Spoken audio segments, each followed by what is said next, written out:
السلام عليكم ورحمة الله وبركاته. نصيحة لكل أم بتربي ولد وحيد أو ولد على بنات بنتين أو ثلاثة.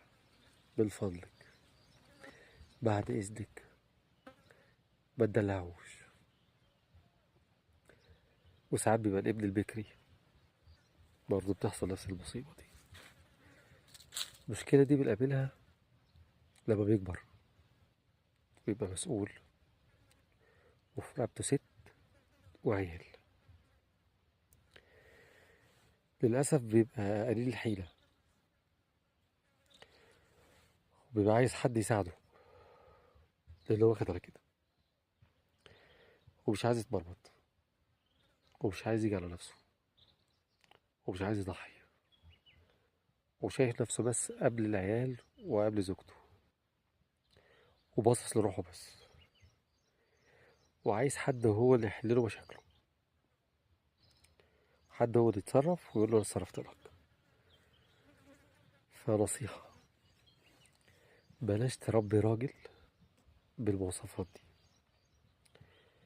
لانه هيعمل مشكلة كبيرة لمراته ولعياله ومش هيبقى قد المسؤولية اللي هو شايلها،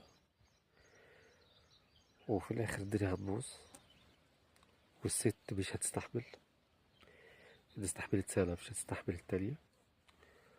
اخفاقاته في الحياة دي شايفين الدنيا عاملة ازاي.